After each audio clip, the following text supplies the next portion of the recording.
expertise to midterms. I want to tell you a little bit first about Scott.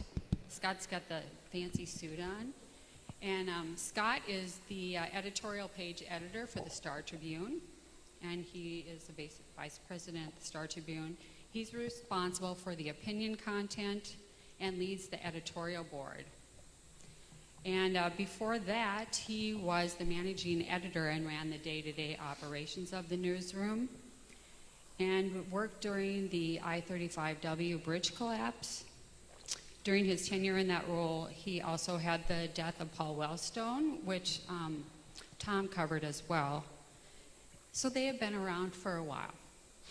Tom is the chief political reporter at KSDP and has been there since 1992. 92, yeah.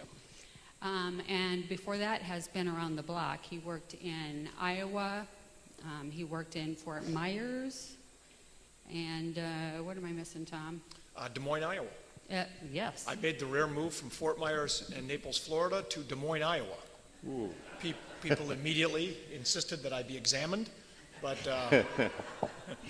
And you will also see Tom with Minnesota hockey coverage, high school hockey coverage. So, Yep. And both of these gentlemen are involved in the community, which is another sort of feather in their perspective hat. So thank you for that. We waited a bit to do midterms just to get everybody's schedule, but certainly a lot has still happened in both national and state politics, so I think it's still very appropriate. So we have a set of slides that we'll kind of go through, and these two we'll talk through. So our topic is the midterms, what's going to happen now, and really how does it impact us? That's really the most important part of the whole scenario. So with that, we'll start with the first slide. All right, and I'll start by making some preliminary remarks and then talk more specifically about some of these slides that I put together for another presentation I had done just after the election. It's interesting that we're still talking about the midterms now, and actually might even be better that we're talking about it now than right after the election, because now you're starting to get an idea of the consequences of the midterm elections. You see it both nationally and at the state level. Nationally, if you picked up the Star Tribune this morning, as I did from my driveway in my pajamas, which is something that I'm sure constantly amuses my neighbors as I walk out in the middle of winter to pick up my paper, you'll see that President Trump, hard to believe, he's still in the headlines, and now you're seeing them getting closer to maybe charging him with something. And now the House is actually going to be in control of Democrats who might actually be able to do something about it if they decide to, which likely maybe wouldn't have happened if Republicans had remained in control. I'm talking in terms of impeachment hearings and that type of thing.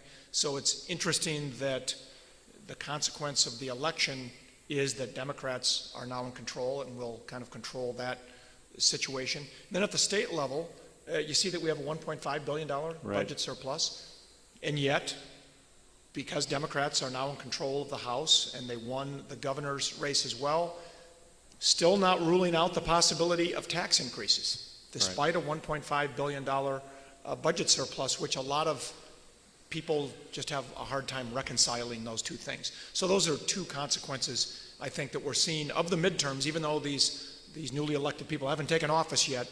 We're getting an idea of where they're headed. That's right, and you see, Tom, at the federal level already, some funding changes for health care that are going to be very important for Minnesota's legislature to take into account as they try to decide what to do about health care in this state, because the federal government is not going to come through with as much money as we thought they were going to, and that'll affect the individual market, those people who don't have private insurance and don't have low enough incomes to qualify for Minnesota Care.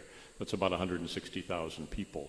And so we'll see how that works out. But already, federal changes affecting the state, and that has an impact on the budget surplus as well. So absolutely. So we're going to start seeing the results of the midterms. Now, as for the slides, the first one you saw was the GOP rules the Senate by rule, it's a very slight rule. They control the Senate, the state Senate by one vote. They control the U.S. Senate by what?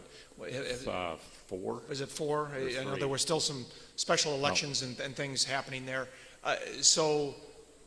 Republicans obviously still control the presidency as well.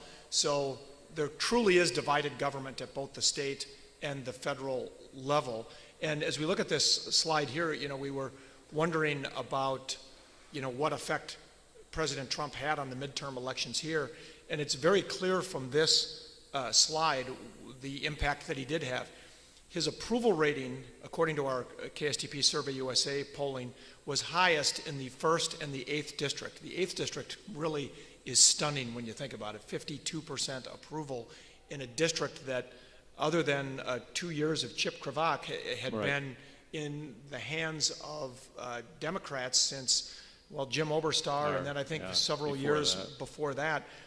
But you can see the effect that President Trump, his popularity in those 2 districts led to Republican victories in the 1st and 8th. But then you look at his overall approval rating in the state of Minnesota, only 41%, and that tells you why Republicans lost the House and likely were not even competitive in the governor's race. Right, and in the 8th district, that includes the Iron Range, and really interesting district because the steel tariffs that the Trump administration put on China and other countries had a really positive impact on the 8th district and the Iron Range. There they had been the victim really of steel dumping by China, oversupply of steel. We've seen the iron ore companies and the steel industry come back in the 8th district. It was coming back even before that, but the tariffs are a help. At the same time, some of the manufacturing companies in that district are hurt by the tariffs because they now have to pay more for steel. So that's the yin and the yang of tariffs. And in the 1st district, of course, tariffs on soybeans are hurting farmers down there. That's probably why Jim Hagedorn, while he won it, it was a squeaker. It was. For the second time in a row. But still, the 45% approval rating of Donald Trump probably helped drag Jim Hagedorn over the finish line. It'll be interesting to see. That'll be another dogfight in 2020. There's no question about that. But the 8th district, too, you got to remember, is not, we always think of it as the Iron Range, but the population center of the 8th is slowly migrating to the south. And the exurbs of, what would it be, Forest Lake, Chisago County? Northern exurbs. Very conservative areas. Yes. And so that 8th district is not as reliably Democratic as it used to be. Absolutely true. And if we move on to the next, this to me, and Scott will likely agree, that this was the story of the elections, not just in Minnesota, but across the country. Democrats were so effective at hammering away at the fact that Republicans were going to do away with coverage for pre-existing conditions, despite the fact Republican after Republican would say, that's not true. Whatever plan we come up with is going to cover pre-existing conditions. But because there isn't an actual plan and there's nothing actually in writing, people were choosing not to believe that, apparently. And so that issue, all of our polling showed that Democrats, by a wide margin, were more trusted on the health care issue, which, by the way, also was shown to be the most important issue to people. I think your polling showed the same thing. Yep, it did. And I agree with Tom that the Democrats handled that issue and used that issue really effectively in this campaign. And it was sort of a complete reversal from when the Republicans were so effective in saying that the Affordable Care Act, Obamacare, would take insurance away from our seniors and from our grandparents, which I would rate as not true either. So just like Tom said, with every Republican candidate we had in for an interview for endorsement, said that they would protect pre-existing conditions. Yet the Democrats pretty effectively, I think, led a lot of voters to believe that wasn't going to be the case. Or you could say misled a lot of voters, but that's what they do in politics. And what they would do very effectively is say, Congressman X, Y, or Z voted to eliminate coverage for pre-existing conditions. that was true only in the narrowest sense, in that they may have voted to repeal the Affordable Care Act, which they think is actually increasing health care costs. And so by extension, they're saying because they voted to repeal it, that means they're voting to repeal the only law on the books that mandates that you cover pre-existing conditions. So in the narrowest sense, that was true, but their vote was not specifically to eliminate coverage for pre-existing conditions. That's true. This is why I don't think either one of us are cynical about politics, but we're skeptical about politics on both sides of the aisle. Some might say those are synonymous, but it's hard. No. No, they're not, No. I guess, necessarily.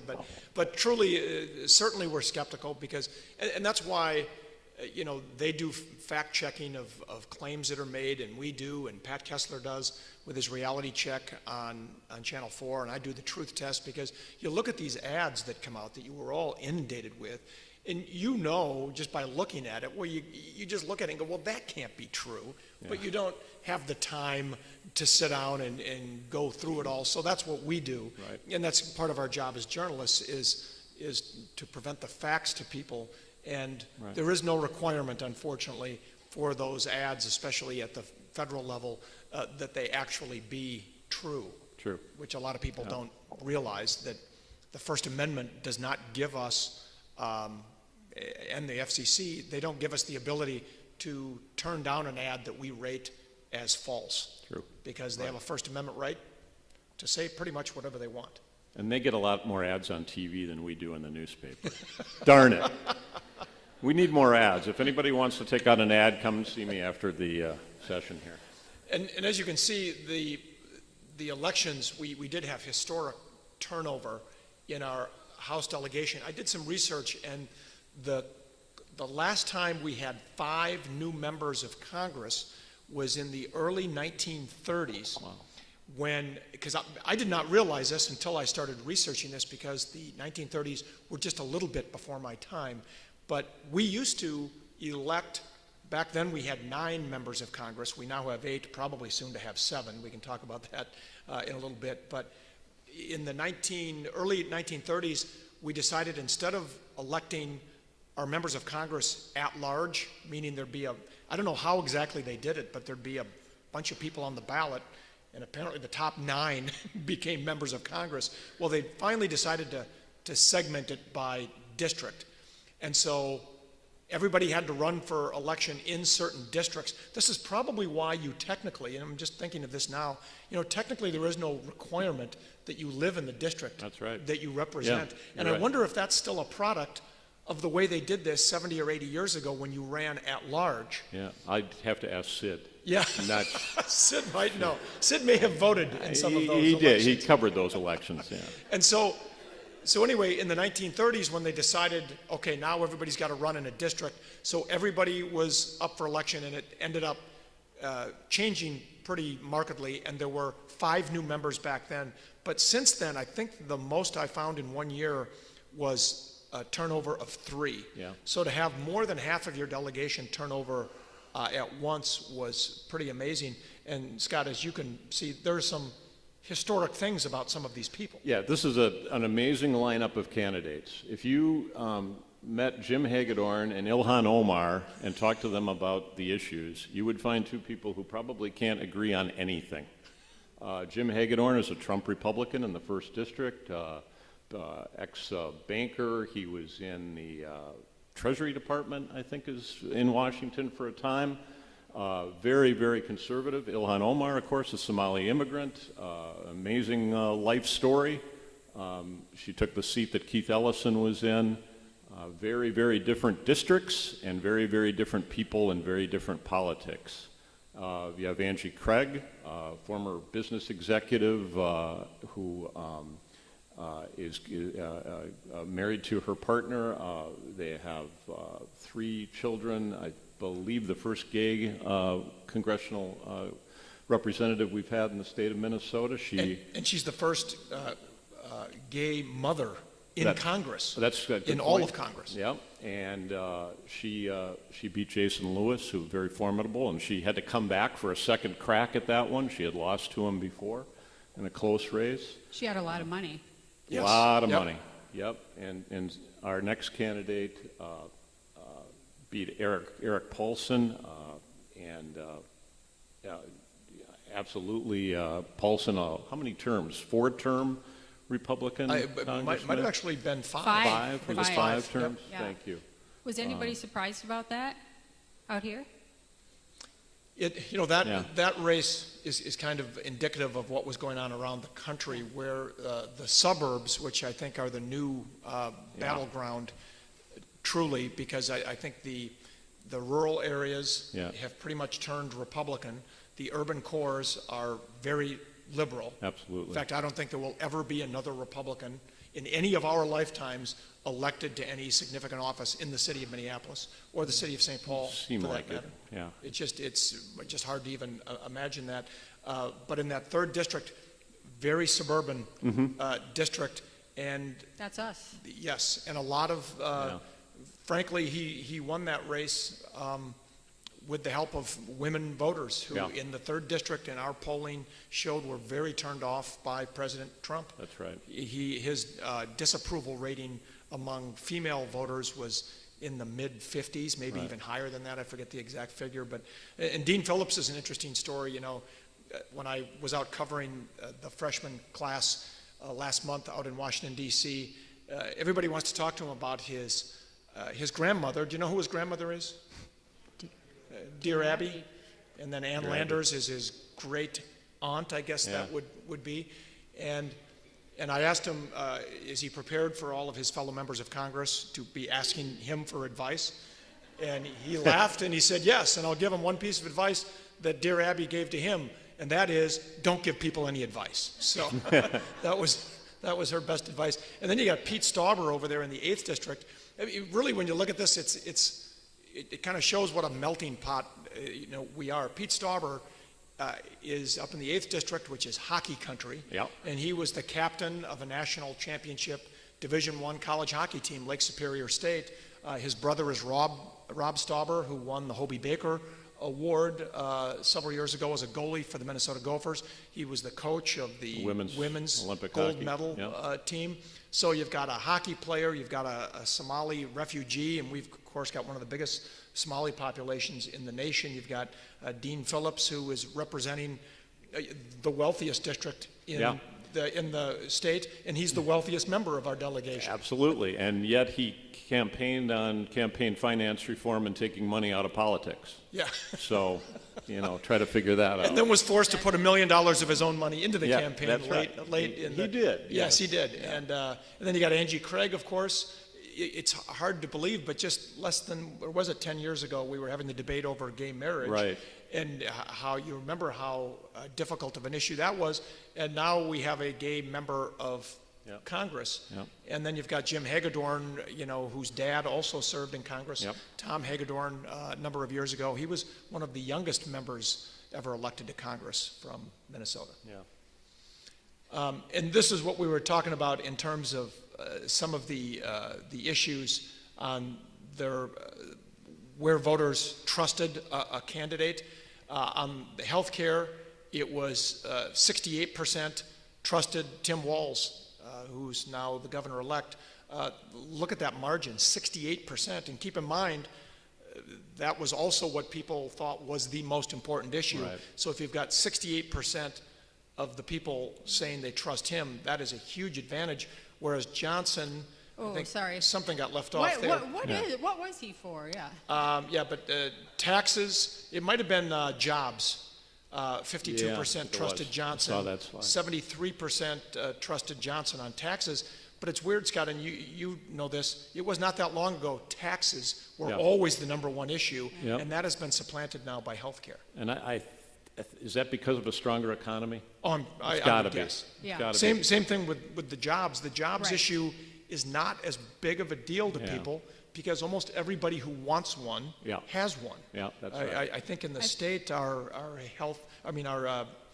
unemployment rate is it below 3? Historic low. Yeah, it's 3.7 nationally. I think Yeah. 2.9 maybe in the state. I can't remember, but It's which super low. is pretty close to what they consider full Right. employment. And then you see on a couple of Well, the anti-Trump vote, of course, went to Tim Walz, 84%, and Jeff Johnson. Immigration was, and this is the real dichotomy here, Republicans, especially starting with Trump and then some people at the state level, would hammer away at the immigration issue, but that, on our list of most important issues, that came in like 5th or 6th. Democrats were hammering away on the issue that was important to people, which is health care. And I think that explains why you saw what happened happen. Right, so now what? Here we are. It's Governor Walz.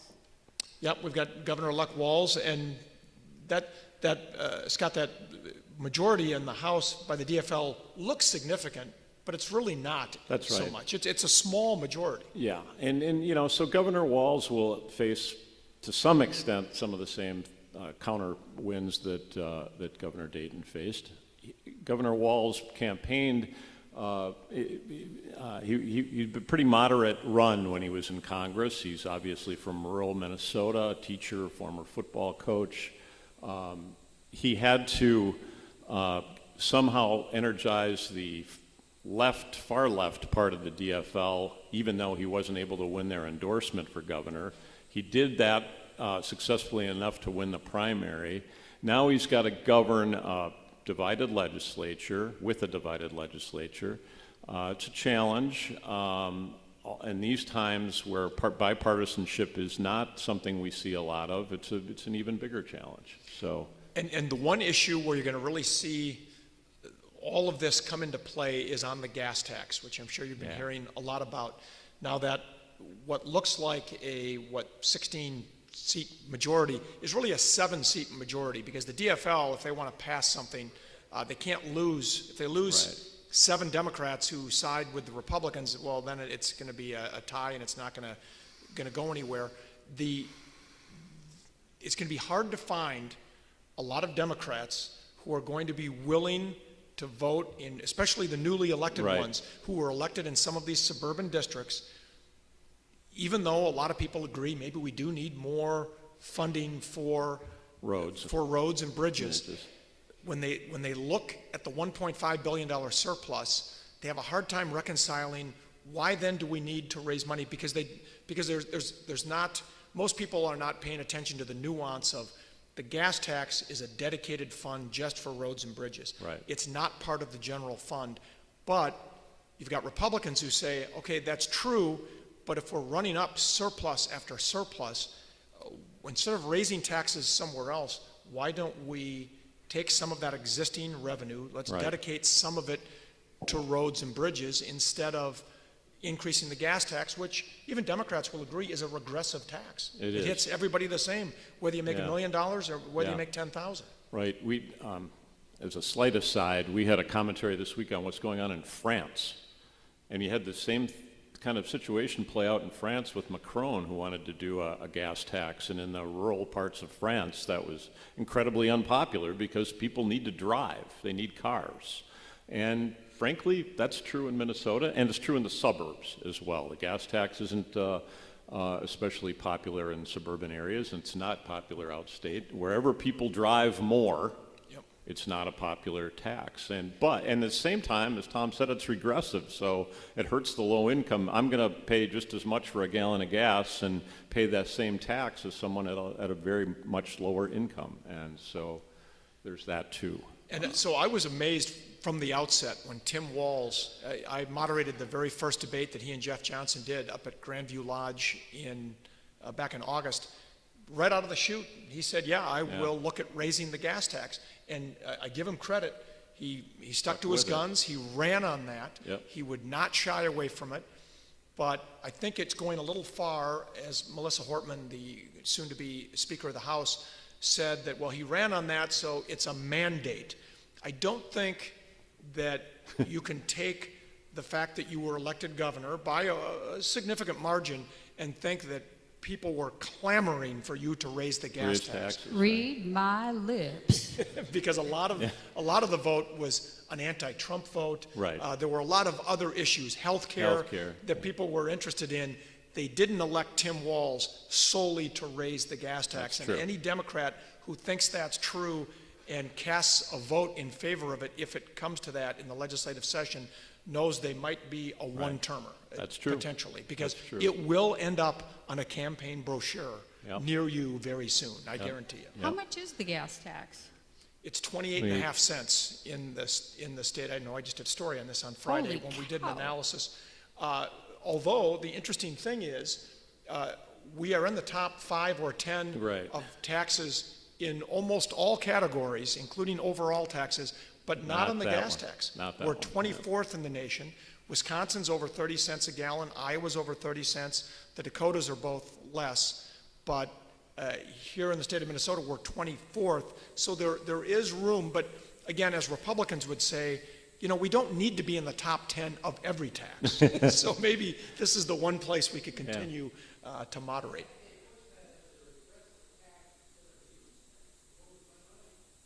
Yeah. It is a use tax, you're right. Yeah, yeah. Yeah, and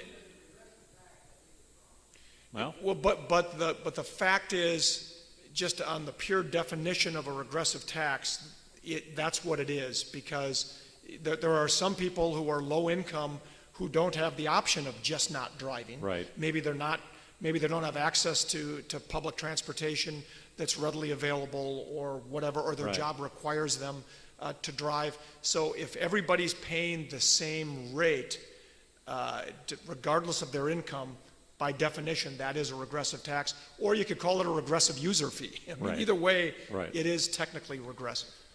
so that's one of the big legislative fights we'll see. And, you know, how much Governor Walz and the DFL want to pin their, you know, their terms to that is questionable. Another issue would be marijuana, which we have a story about in the front page of the Star Tribune today, something that Governor Walz has signaled his openness to legalizing marijuana. Republicans, not so much. Governor Dayton didn't favor legalizing marijuana. In fact, we were a state that was and has been extremely restrictive on use of marijuana for medical purposes, only just recently kind of opening that up a little bit more. So that's another issue that's going to be really interesting to see how it plays out. And I'm going to predict that you don't hear as much about it, at least in this year, as you might in 2020. Because this is a budget year, Yeah. and they try to stick to the budget issues as much as they can, Right. although they will not be able to help themselves, because Right. I think you're going to hear about legalizing marijuana, you're going to hear about legalizing sports betting, Yes. which the Supreme Court says is now Yeah. fair game in any state, not just in Nevada. So that's going to be interesting to watch. But the marijuana thing, I remember covering just trying to legalize medicinal marijuana. Medical marijuana, yeah. That was such a divisive and hard-fought battle. And then once it happened, it was like, all right, you know, the republic didn't come to an end. It reminded Right. me of the right to carry legislation, where people said there's going to be a shootout on every corner. Yeah. That has not come to pass. It reminds me of 2 a.m. bar closings. Yeah. Oh my God, there's going to be a huge increase in drunk driving and Right. all these things. Again, when was the last time you heard anything about 20-car pileups outside, you know, Champs in Eden Prairie at 2 in the morning? It just doesn't happen. And I've wanted to do a story about that, and I keep trying to sell it to my producers, and now I'm giving Scott the idea about how They're like, I don't think so. about how they just, you know, you have all these issues that come up, and there's all these doomsayers about what's going to happen. Right. You could even argue it with the gas tax. That's Oh true. my God, we're all Yeah. going to go broke if you raise the gas Yeah. tax. And then they raise it, and then you don't even notice it because Yeah. the gas fluctuates so much. That's true. So That's it's true. fascinating to watch. Yeah. Did you want us to talk about Washington a little I bit? don't know. Should we go to Washington? Yeah, why not? Tom's getting Why blinded not? here. But you know Who's what? there? It's been so long since I've seen the sun. I'm kind of enjoying this. So, There's your Senate breakdown, 51-47 with 2 independents. yeah, and yeah, that should be that is the final tally, I think, after the elections, and you know, so Republicans are still in control there. Why when you need to keep this in mind, because you will start hearing talk about impeachment. I'm sure you've already started hearing about it. The House can Majority impeach, vote. can impeach, but it takes the Senate to actually, In the Senate, it takes a 2/3 vote. yeah. to convict and remove a president. So it's just not going to happen. I think that means 20 Republicans would have to vote for impeachment. Yeah. If you think that's going to happen, I'll bet you. Yeah. Yeah, well, he'll be taking that action right out back there. Bet you a good right? cup of coffee. Yep. They have not legalized political betting in the state Right, yet, but right. maybe they will. And then, so 51 Republicans, 47 Democrats. So that's going to come into play.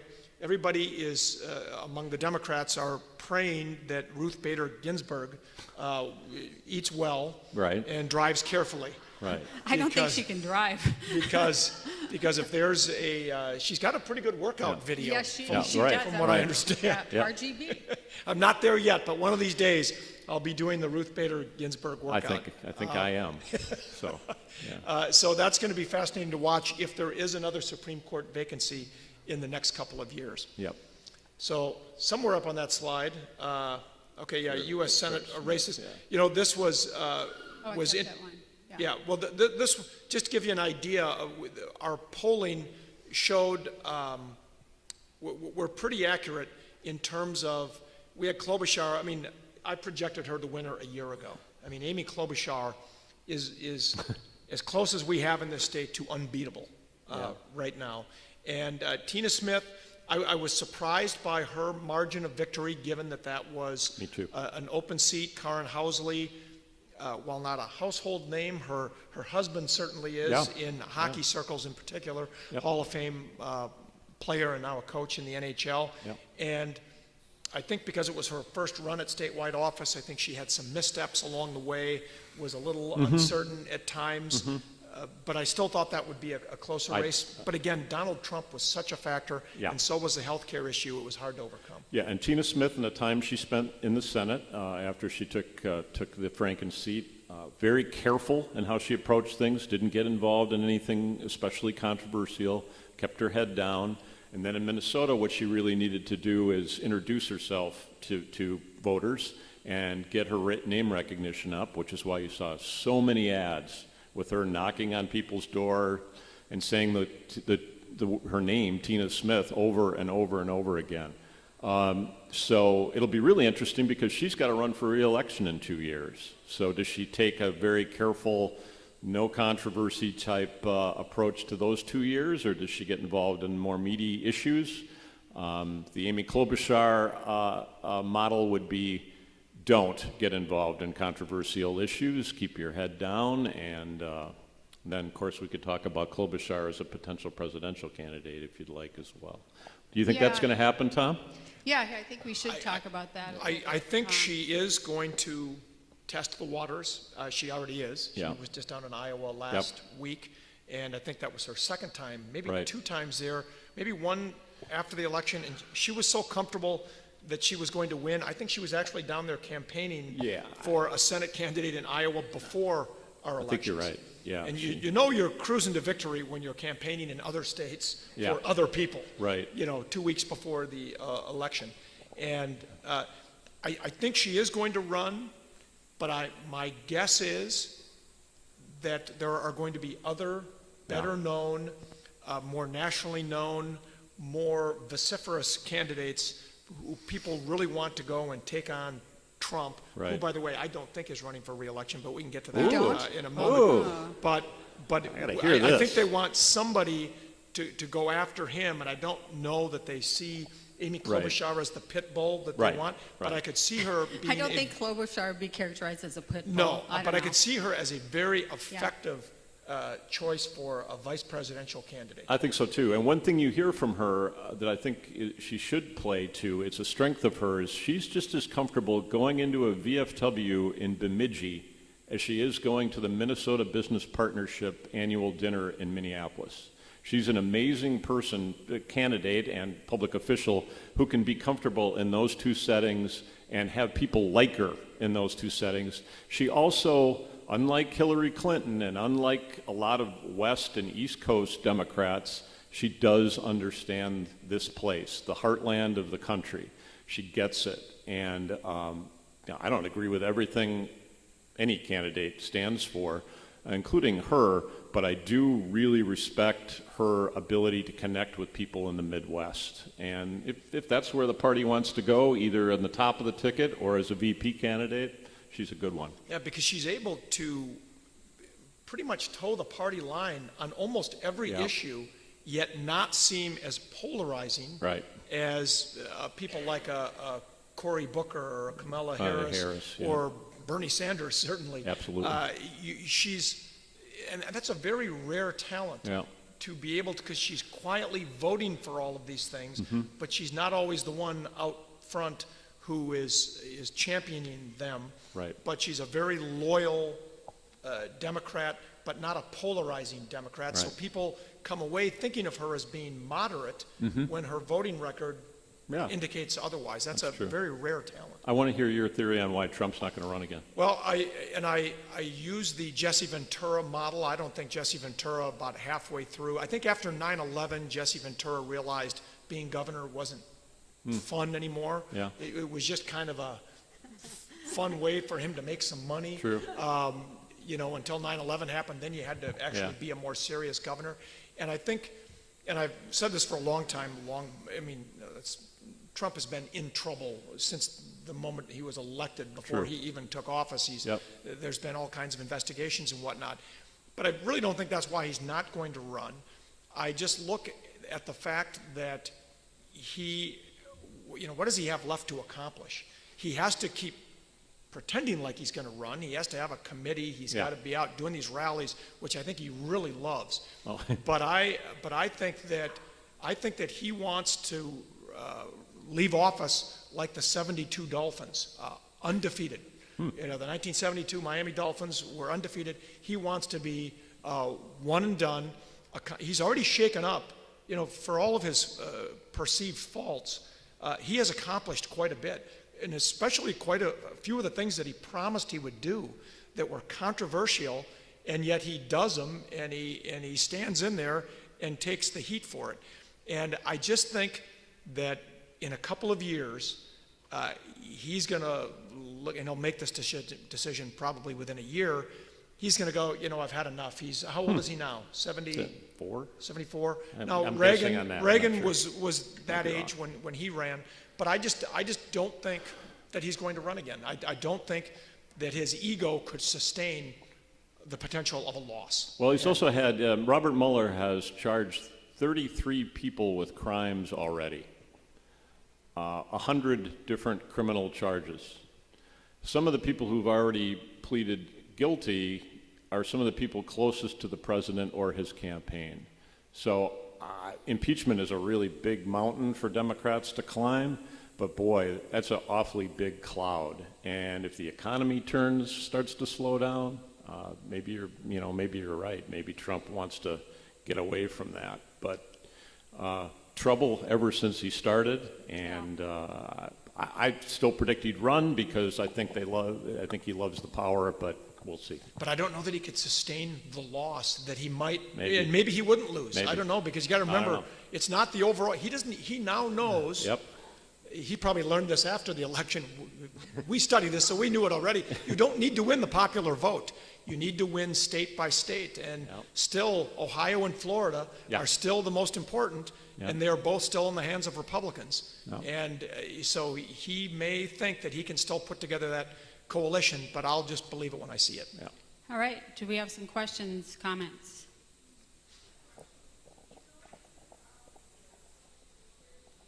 Oh, I can't hear. What was it? Was that about